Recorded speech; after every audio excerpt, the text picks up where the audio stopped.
warahmatullahi wabarakatuh. Perkenalkan, nama Nuri Anggi Brusinuraya, NPM 1814370012 dari Universitas Pembangunan Pancaburi tahun ajaran 2020-2021. Di sini saya akan mereview dua jurnal penerapan embedded system. Langsung saja masuk ke jurnal yang pertama, yaitu judul Sistem Informasi Real Time Web untuk Slot Parkir Berbasis Embedded System.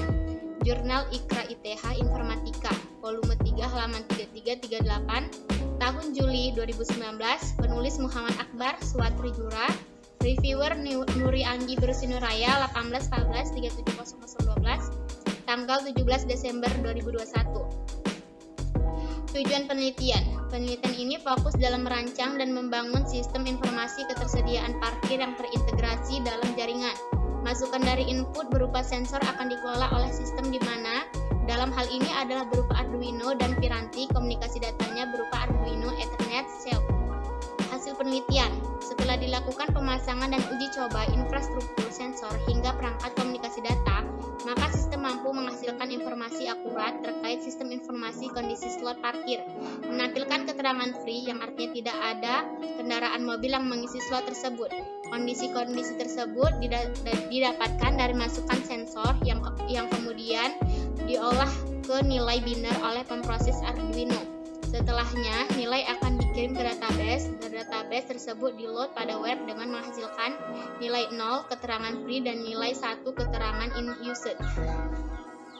Kelebihan penelitian untuk merancang suatu alat microcontroller yang dapat diinformasikan dan mengarahkan pengendara mobil ke area parkir yang kosong. Lahan parkir yang dijadikan sebagai objek penelitian terdiri dari beberapa lantai dengan kapasitas beberapa kendaraan pada setiap lantainya. Sistem informasi parkir ini memiliki beberapa bagian umum, yaitu sensor LDR, laser pointer, Arduino Uno, microcontroller ATM Mega 328, PC atau laptop, dan LCD. Kekurangan penelitian. Masalah yang ada pada perparkiran umum yakni tidak tersedianya sistem mengenai informasi parkir itu.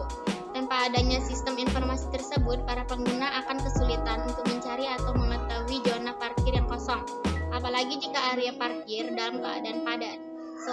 Selain hal tersebut, permasalahan yang sering terjadi adalah tidak adanya informasi mengenai tata letak zona parkir yang lokasinya belum diketahui pasti.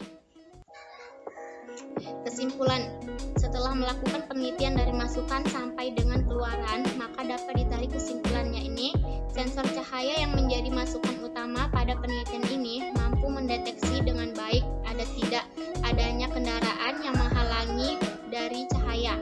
Arduino Uno yang menjadi pemroses data dari sensor konsisten terhadap konversi data-data sensor ke bilangan sistem digital yang nantinya akan dimunculkan ke dalam web.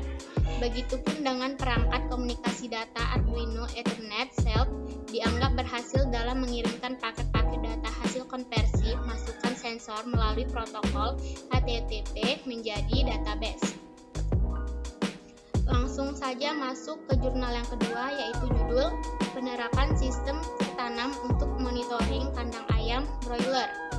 Jurnal Matrik, volume 19 halaman 53-61, tahun November 2019, penulis Fatur Rahman, Wiwi Kusrin, Khairul Anwar Hafiz, Arif Supriyanto, reviewer saya sendiri Nuri Anggi Brusinuraya 1814370012, tanggal 17 Desember 2021. Tujuan penelitian.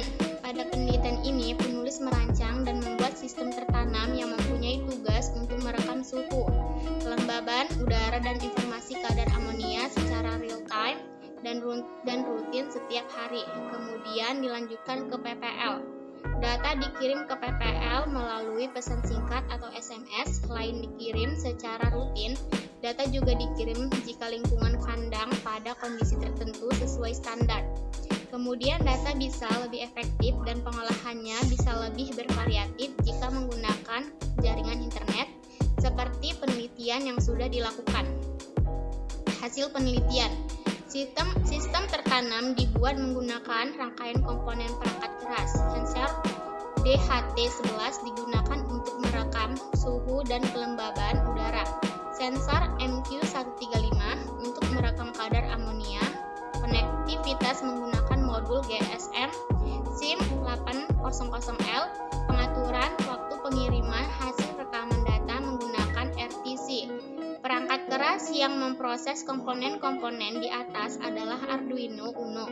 DHT11 cukup efektif untuk digunakan pada penelitian ini, karena alat tersebut bisa menghasilkan dua data sekaligus, yaitu suhu dan kelembaban udara.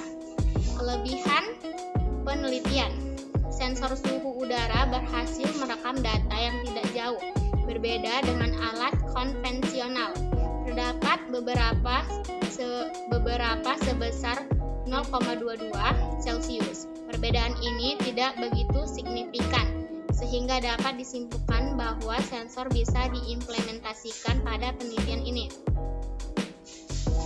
Kekurangan penelitian: apabila suhu dan kelembapan tidak dijaga sesuai dengan standar yang sudah ditetapkan, maka akan mengganggu pertumbuhan ayam broiler dan pastinya juga akan mempengaruhi produktivitas kandang.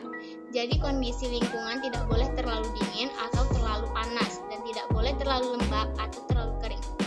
Kesimpulan: berdasarkan hasil analisa, desain, penulisan, kode, dan pengujian, sistem tertanam ini bisa diimplementasikan di kandang ayam broiler.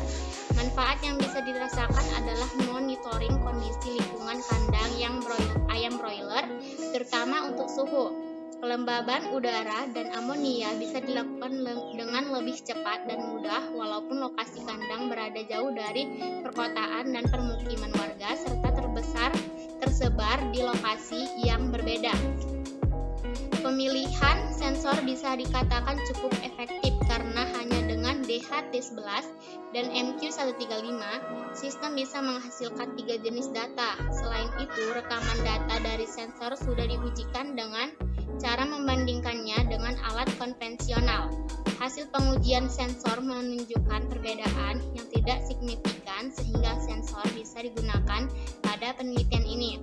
Pemanfaatan modul GSM SIM 800L juga bisa menjawab permasalahan pemilihan konektivitas mengingat ketidakmerataan infrastruktur jaringan internet di setiap lokasi kandang. Modul GSM mengirimkan setiap peringatan lingkungan kandang melalui pesan SMS kepada pengelola